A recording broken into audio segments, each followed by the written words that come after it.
I wanted to do a talk on perversion, and I've entitled the talk "A Vignette of Perversion."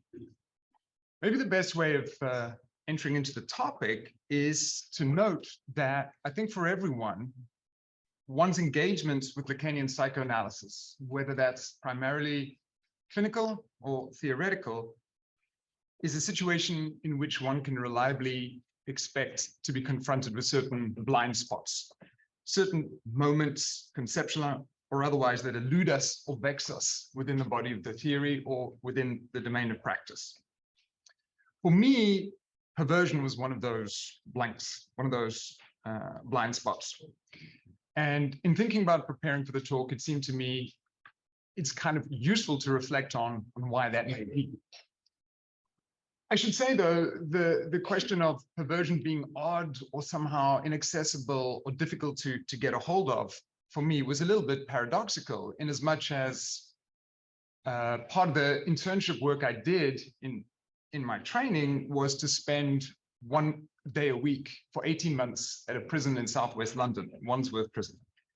And where I was there was the vulnerable prisoners unit, which was a section of the prison that was set aside predominantly for sexual offenders. So it's kind of odd, having spent that amount of time there, where presumably a lot of the offenders in that unit were perversely structured, that I still seem to find this category of understanding veering off, receding from me. So why is that? We could also say, though, it's not merely like a Derrick issue. It's also a quandary within Lacanian psychoanalysis. So I've included in that handout a fairly lengthy quote from Danny Nobis, and he has a chapter, I think it's just called Perversion No, in this book, which is entitled Perversion Now. And this is what he says. Nowhere, either in his voluminous writings nor in his seminars, did Lacan single out disavowal as the key etiological mechanism in perversion, separate from repression and foreclosure. Where he did refer to perversion in structural terms, one feels extremely hard-pressed to recognize evidence of perversion as a distinct psychic structure and a separate mental economy. Whenever Lacan examined the erotosexual dynamics of fetishism, sadism, and masochism, he did not hesitate to do so under the banner of perversion. Yet, this does not warrant the identification of a separate structure of perversion. If anything, Lacan argued in favor of a continuity between perversion and neurosis. Now, Danny's not the only one to make that argument. Jean-Claude Maleval, for example, is also someone who thinks that the most crucial and the only necessary diagnostic structural separation is that between neurosis and psychosis. So I suppose one of the reasons I wanted to talk about perversion is because I'm interested in what folks think about whether this apparent diagnostic structure, in fact, warrants the dignity, the status of a structure. Then he goes on to cite a section in Seminar 5 where Lacan says there is as much Verdrängung, repression, in a perversion as there is in a symptom. Now, of course, I suppose we can all play that game of picking out a quote somewhere in Lacan, because you could also say in Seminar 4, we have an assertion where Lacan says, well, with perversion, we approach something that is as structured as a neurosis. It's inversely structured, but it is structured. Nonetheless, let's stay with Danny's further argument. And he goes on to say, an argument that I'm sure has a lot of resonance for many of us, in a contemporary era of kink, of queer subjectivities, of fluid genders, fluid sexualities, are we still needing to utilize this category? Is it not inherently problematic? Here's the quote from Nobis: "The world has changed since Krafft-Ebing. It's changed since Freud, since Lacan, and since Foucault. Even the DSM no longer takes paraphilias very seriously." So that's our structuring question, whether we think this diagnostic category still actually qualifies as such.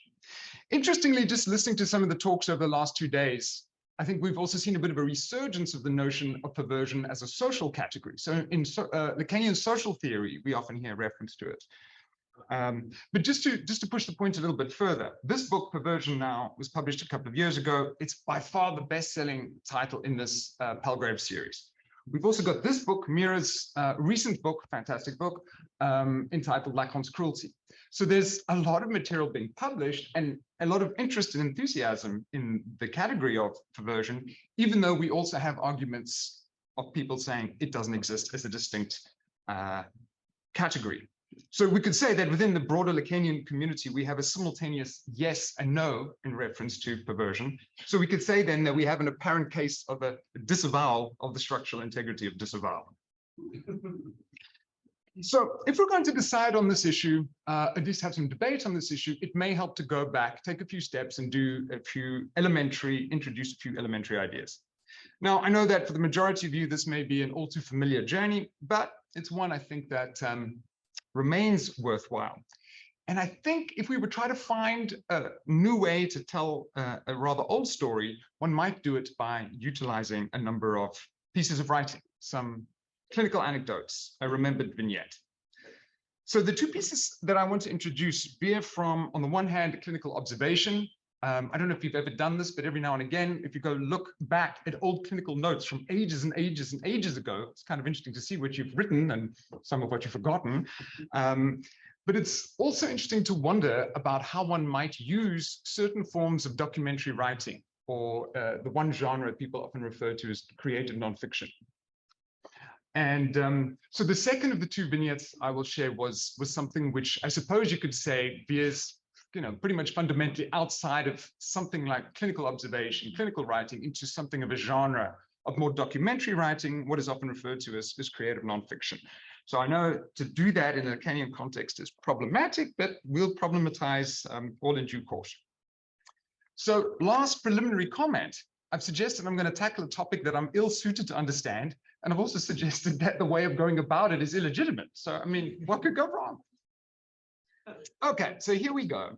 We are all familiar with the Lacan's perhaps most well-known formula pertaining to perverse structure, okay? Namely, the idea that the subject makes himself the instrument of the other jouissance. Now, we will find many variations on this. We have, interestingly, the perverse subject makes themselves the object cause of the other jouissance. And again, another variation, the subject locates themselves as the object of the drive, assumes the position of the subject instrument of the will to enjoy. So there's some variation there. We'll keep on returning to that formula as a way of trying to illuminate something. You will see in the handout, I've also given a quote from Seminar 1. And it's interestingly worded, but the reason I wanted to mention that is, and again, I know most people here will be familiar with this idea, but within Lacanian terms, to speak of perverse structure is not to imply a kind of a moral evaluation, an evaluative dimension, a normative category. It's not even necessarily to remain within the domain of sexual acts. A diagnosis of perversion does not rely on the presence of apparent sexual transgressions. So that's the idea. We don't also, again, have to go back to think about the notion that in many ways, once we have bought into the idea of polymorphous perversity for Freud, that perversion is the ground zero of sexuality. And the linked assertion that heterosexual genitality is in a sense the aberration. So we can make those arguments. I don't think we need to do that now. But this is the quote I wanted to just briefly read, because Lacan does an interesting qualification. What is perversion, he says, towards the end of Seminar 1? It's not simply an aberration in relation to sexual criteria, an anomaly contrary to good morals. Although this register is not absent, nor is it an atypicality according to natural criteria, namely that it derogates from the reproductive finality of the sexual union. It is something else in its very structure. Okay, so that sets in place our key pieces. So let me introduce then the first fragment of writing. It's a retrieved clinical note from one of my earliest attempted sessions as a volunteer therapist at Wandsworth Prison. And you'll see why it was an attempted session. Did not go too well. So this dates back to 2009. And just a minimal piece of context. I was in a group that did volunteer counseling therapy work at Wandsworth Prison. And in order for us to continue doing this work, the prison would say, you need to focus a forensic agenda in what you're doing. So I didn't particularly feel the need to do that, but what they wanted us to do was to get offenders to talk about why they were there. Now, in the case of neurotic offenders, you would find you would ask those questions. You would try to go back to why exactly you did, what happened, give me some more detail on that. And they would invariably, veer away from that. So here we go. Here's the clinical note. If my son was here, he would say, Dad, that's cringe. So it's cringe, but here we go. I think I made a mistake. I asked Andrew, a man in his 60s, during our first meeting, why he was at Wandsworth. Actually, oddly, my first unguarded reaction when meeting him was, he's got a South African accent. He's like me. That turned out not to be right. He was from Yorkshire, but whatever. He surprised me a great deal by actually answering my question quite directly, but with a great deal of unrequested detail. He offered up a whole series of his sexual offenses, delivered up in a way which was at the same time rather neutral, almost detached, despite for him it being an account of the major love story of his life. It was basically the story of how he groomed an adolescent boy, but he told it, again in a somewhat detached way, as a love story, but the story of a great but failed love. I had never heard anyone speak like that before, a long listing of sexual encounters, but rendered in a way that was completely unapologetic, absolutely devoid of any sense of guilt or shame. It made things worse when I stupidly attempted towards the end of the session to summarize what he had told me. He looked at me with what I took to be a look of disdain, and he ended the interview. So that's the little piece, that's the fragment. It's two subsequent impressions in reading over it again. It's always difficult to know whether this is just your subjective, whatever, ego, countertransference account of it. So let's say it is. But nevertheless, two impressions. One, that in speaking to him, the experience was very different. There was none of the neurotic self-consciousness that would stem from an attempt to prepare self-exculpating, self-salvaging narrative. It was not in that sense that he was trying to present himself as somehow likable before an unknown interlocutor. It was just a straightforward cataloging of events. Now, while provoking an anxiety in those he recounted these crimes to by speaking in such a frank way may have been a factor for him, there was also another sense in which any potential interlocutor was irrelevant in how he would tell that account. In other words, you could say his own jouissance was neither shameful nor in any way problematic for him. And any interlocutor was likely, no interlocutor, I should say, was likely to induce any type of questioning or guilt in that respect. So that's the first reflection on that. The second was, there was, funnily enough, almost an ethical quality to how he spoke.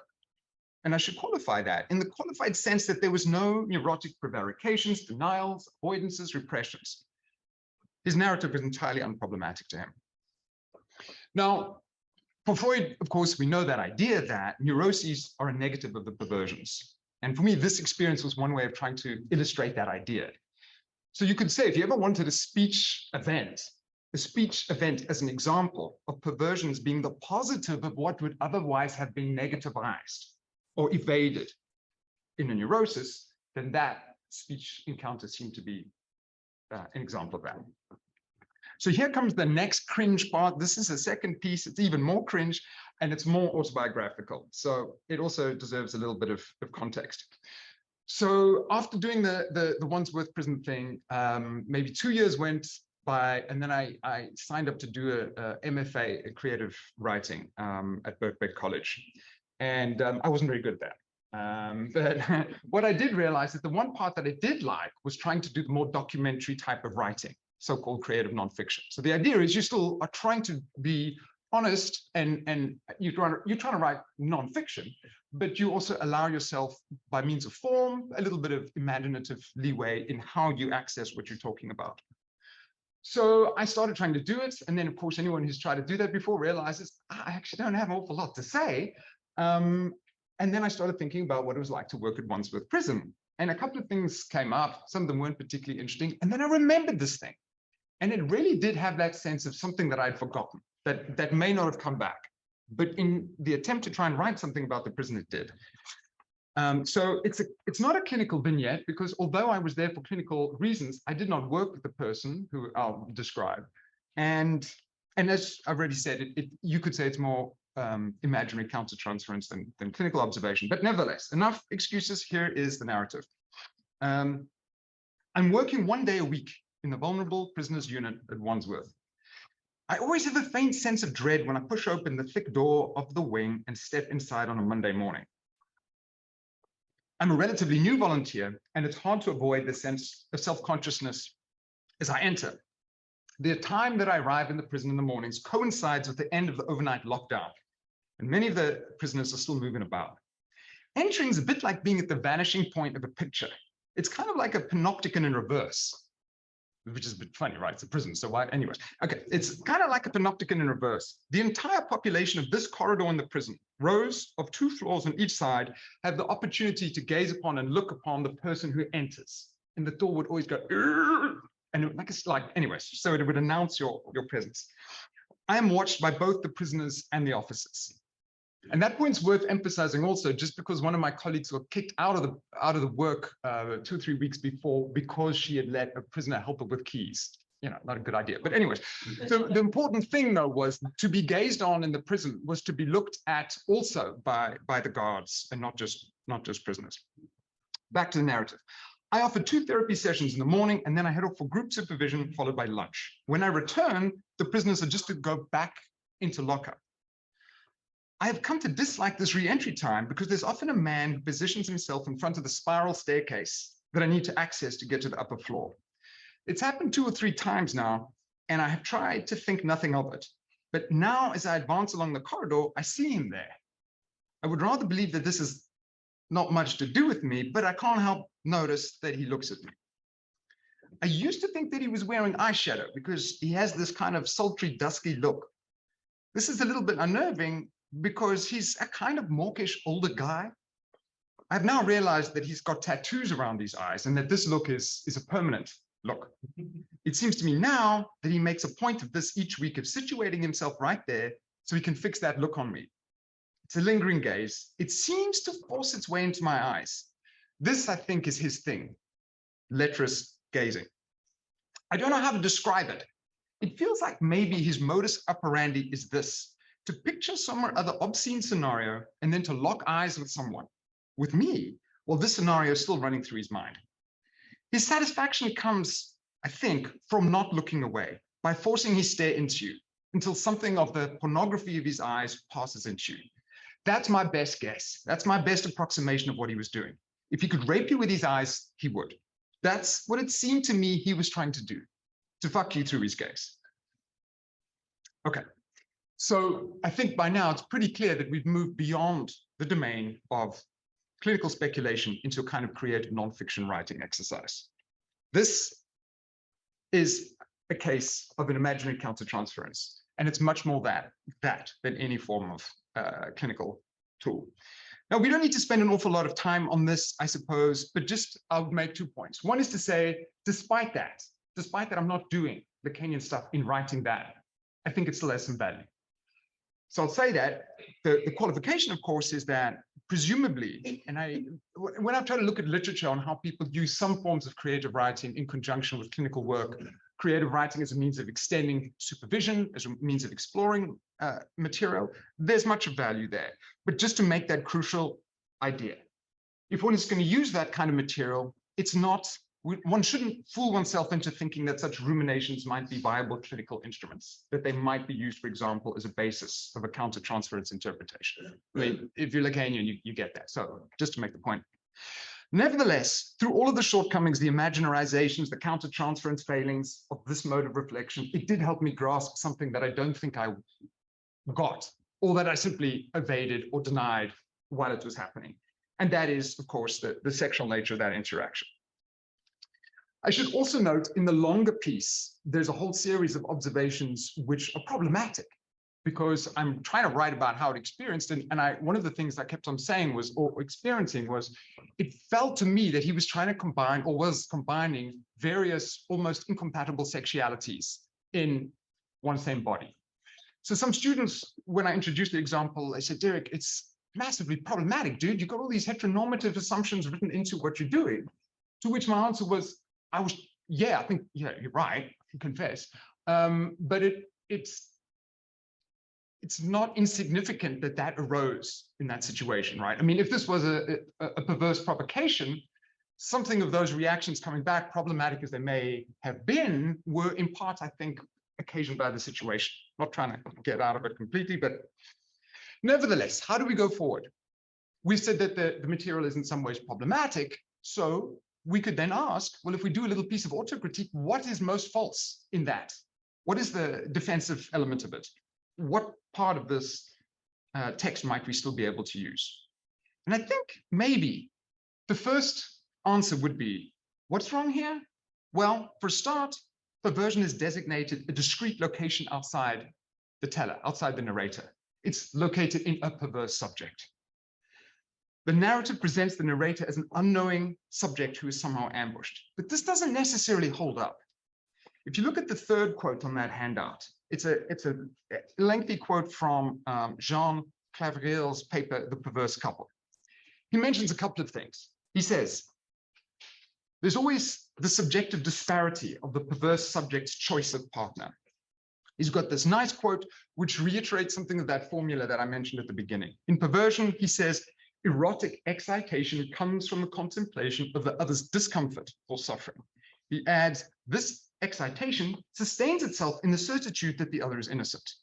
And here's the quote that I wanted to highlight. The pervert is not indifferent to their choice of partner. Perverse eroticism is most certain to be sustained if one of the partners defends themselves in the name of certain values, and thus precipitates themselves even more quickly into the other's game. First as a participant, then as an accomplice. So that last part, how they are precipitated into this game, first as participant, then as an accomplice. So we can say that my discomfort and self-consciousness at being in the prison was something that would have made me a pretty good choice of someone as a prospective partner for a perverse enactment. Yet these comments that Clavierel gives us also cast a critical light on the foregoing narrative. As much as I may like to claim some kind of naivety or a lack of clinical experience or neurotic defensiveness, it seems upon reflection problematic to have stumbled into a participating role in such an insidious erotic game. Another quote that was helpful in doing a critique of the narrative comes from Stein. So it's quote number 4. You'll see there, Stein speaks of how the perverse analysand's attempt to establish a perverse pact with the analyst. She goes on to say, making an observation of a piece of clinical work. And I think this is really apt in terms of going back to that narrative. I had the feeling of being prey, a sense of exquisite vulnerability to her, the perverse subject's feelings of excitement and disturbing realization of how compelling I found her. In this creation of a perverse pact, her analyst was, in Lacanian terms, being the mother's phallus. Without going into all the theoretical intricacies of that, I think that was part of what was repressed in the above telling, particularly this idea, the disturbing realization of how compelling I found her, the exquisite vulnerability. So another quote from Clavierel, the true partner of the perverse subject, he says, will always be the I, which lets itself be seduced and fascinated. For the perverse subject, the I assumes the place that neurotic subjects reserve for the phallus and the loved object. Now, this is one of those moments, you've read all the stuff, the thing about Thescopic Drive, but having had exposure to it, bad choice of words, I suppose, it kind of made it a little bit more real. So not only are the eyes of the intended recipient invested as a source of erotic appeal in a perverse encounter like this, they're also the means through which the recipient is caught, rendered anxious, yet also activated, you could say, aroused, potentially seduced, potentially made into a seducer themselves. Again, then, we have a sense of why it is very difficult to localize a perverse enactment exclusively in the person of a single agent of perversion. So, reading this, I start to think the word pervert is itself problematic, not only for all the moral connotations and things that we've suggested, but because it seems to always isolate it in a single subject. So we know that Freud says interesting things about the Thescopic drive. In drives in their vicissitudes. He has a nice, what he calls a diagrammatic picture of how the apparently opposed impulses of scopophilia and exhibitionism go together. In other words, the libidinal aims of looking sexually and displaying oneself sexually are in fact united aspects of the scopic drive. Looking sexually and displaying oneself sexually. Here's Freud. Oneself looking at an extraneous object, active scopophilia, and an object which is oneself or a part of oneself being looked at by an extraneous person, exhibitionism. We were talking just before the session about how that might seem a fairly innocuous form of sexuality, but just that idea that there is enjoyment to be had simply by being looked upon. Not necessarily in being an exhibitionist, but the enjoyment that is attained in simply being looked upon. Now, doesn't that make an interesting way of thinking the pact of perversion, of how the perverse couple comes to be a bond? Each one takes up a position within the polarities or vicissitudes of the scopic drive. Okay, so while the eyes of another can be a libidinal object for the perverse subject, we should also bear in mind that the look of the perverse subject can itself be phallic in a qualified sense. And the qualified sense is it can be phallic in the precise sense of an instrument of exhibitionism. So Stephanie Swales is very helpful here. And again, I think I have her, let's have a look. I think it's quote number 7 and 8. Here's what Swales says. She emphasizes the primary drive for exhibitionism is the scopic drive, and that the gaze in exhibitionism takes the place of touch. Here's the quote. The primacy of the gaze is paired with the other highly controlled aspects of the exhibitionist's act, choosing for his victim a stranger and choosing for his venue a public place where surprise is ensured. The exhibitionist tries to ensure his control over the scenario by catching the other off guard. She goes on to talk, and this is helpful because now we moved more precisely into the domain of exhibitionism.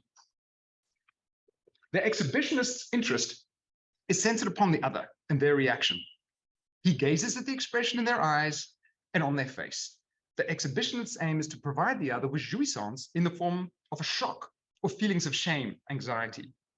The epiphanic moment of the exhibitionist acts occurs when the gaze appears in the other. The anxiety-filled reaction of the victim is important insofar as it is the sign that he or she is experiencing the gaze in him or herself. Now, there may be many problems in the narrative that I provided, but something really did chime with that account. Swales's account of how the victim's reaction shows that they're experiencing the gaze in him or herself resonates with that part of the description that I offered, particularly that line, how the pornography of his eyes passed into you, and the belated conclusion that what he was trying to do was to fuck you through his gaze. So here I think the vignette still has some, or description has some value. Now, let's very briefly just highlight a couple more points before moving to a conclusion. Now, I know if we're doing a whole Lacanian thing, it can be tiresome to do the where's the other, what's the big other, what are the various dimensions of the other. So we'll be quick, okay? But we want to ask then, in that formula, where is the other jouissance in this gazing encounter? Well, I suppose what seems quite obvious, the jouissance of the other in this perverse ceremonial, in the most direct sense, you could say that this jouissance engendered by the enactment of the periodic gaze was me, a naive volunteer counselor. But that's not the only reference point here. While the big other is invoked in instantiations of any public scene or spectacle, the Lacanian big other also entails a presumption of authority or law. So 2 steps. One, you could say that this enactment was done for the benefit of the prisoners who were around. And that it's hard to describe, I think, the visual components, the scopic quality of the prison, but also they had this hub thing, which is where the staircase was. So something that happened there was visible to many aspects of the prison. It was a bit of a focal point, and so if something happened there, it would be seen. So there was a sense, I think, of how this enactment, this demonstration was a spectacle for people in the prison. But interestingly, and this is not something I had thought about until looking at Stephanie and the literature, the performance is also for the law. because at that time in the day in the prison, there's also guards, there's also prison officers around. And you could say, clearly, I suppose, these are stand-ins for the law. These are representatives of the law. But interestingly, they're both being provoked by this behavior, but also shown to be impotent, powerless to act.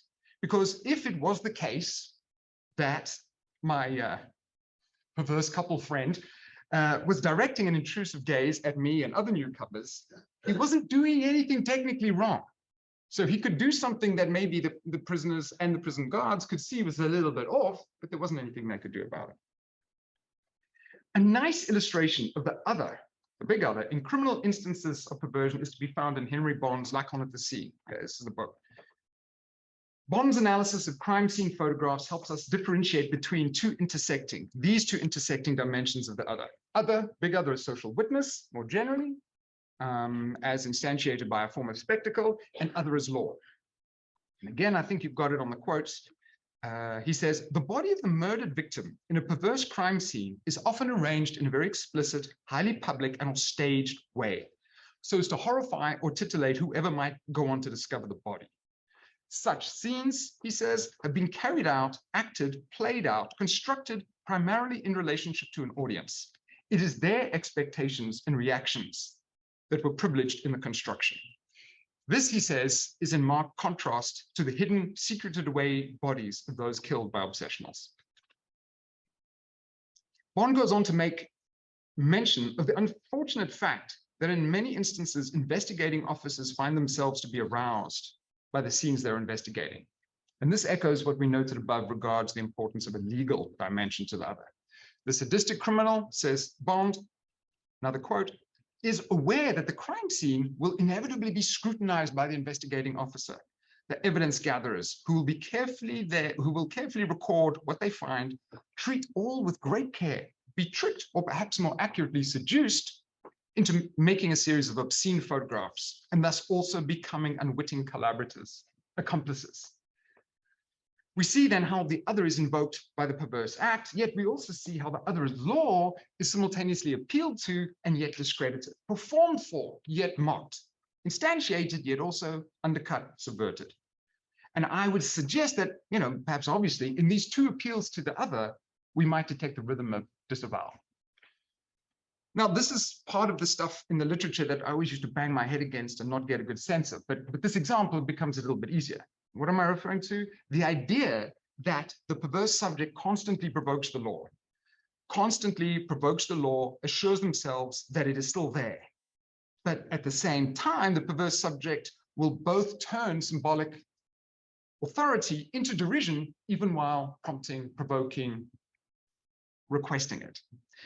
Tom Ayers puts it this way, nice quote. He says, the pervert will orient his desire around the attempt to transgress the law, and in so doing reinforce its bounds. We thus have, in his terms, a double structure of the imminence of the law's constitution and its dissolution, of the coincidence of transgression with the setting of the law.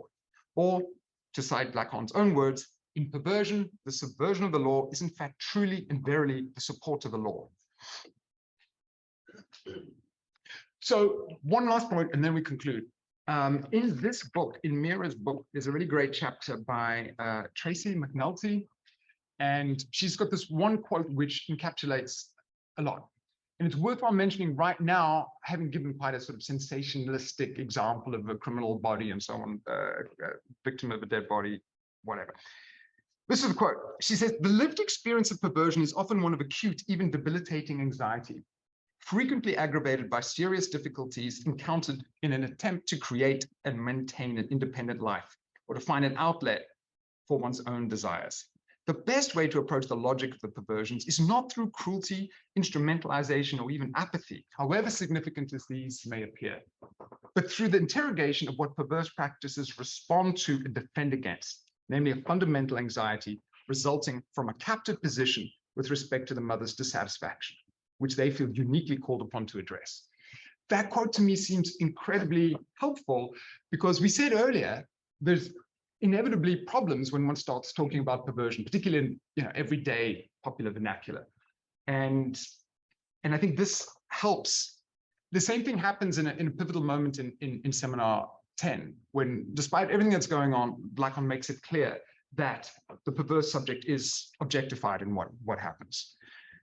The person who perhaps also made that point best for me was Kristen Hennessy. She did a talk for us at Duquesne about some of her clinical work. And I hope I'm not misciting her. Sorry, Kristen, but this is what I think she said. The tendency of perverse subjects to gravitate to uncomfortable positions of over proximity and to stimulate jouissance in others, she suggested, arises, at least in part, because they don't know what to do with it. In other words, the excesses of anxious jouissance that they've got. Sorry, Kristen. So, conclusion, where do we stand then with respect to this debate about whether perversion should be given the status of a discrete clinical structure? Now, of course, I've tried to sidestep all the debates and all the conceptual work which wants to think about what exactly is disavowal? How should we locate disavowal? Should we think about an and or logic of perversion? So on and so forth. Lots of different debates about that. But maybe if we're here and now, we could take a slightly more pragmatic view, and a pragmatic view which questions the function of diagnosis. And we might ask, what does diagnosis pertain to primarily? To individual subjects? Or is it rather something that functions as a rudimentary roadmap, as a means of directing a treatment? And if you think about diagnosis as a means of directing a treatment, as opposed to something that pertains to a categorization of an individual subject, then it seems that we can say perversion does exist. It does exist as a category, even if only in a provisional or default capacity, in the sense that there are folks for whom such an indicated direction of treatment would presumably be beneficial. In other words, to put it more straightforwardly, maybe we need worry less about whether there are perverse subjects and more about whether there are treatments that might be useful in cases of such forms of suffering. Second last point, one question about that narrative.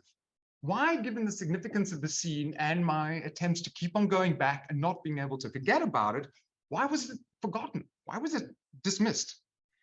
One answer, I think, concerns the neurotic's attempts to avoid, or in this case, simply to forget and deny, any situation where they are made to be the object of another's jouissance. Why is this important in terms of debates on perversion of structure? Well, I think it's important in terms of debates on structure because if the majority of analysts tend to be neurotic, and if it is the case that neurotics have a somewhat allergic reaction to being made the object of the other jouissance, then there might well be something of a tendency within the psychoanalytic world to affirm the idea of perversion as a separate diagnostic structure. In other words, those with neurotic structure might well be predisposed to treat any subject who elicits their anxiety as different, as diagnostically different. Danny Nomis makes the same point, if in a more precise way. And here's the quote, not sure whether it's included or not. Perversion, he says, is often a counter-transference diagnosis, which serves the purposes of alleviating the anxiety of the analyst when the analysand triggers anxiety and threatens to destabilize his or her professional comfort.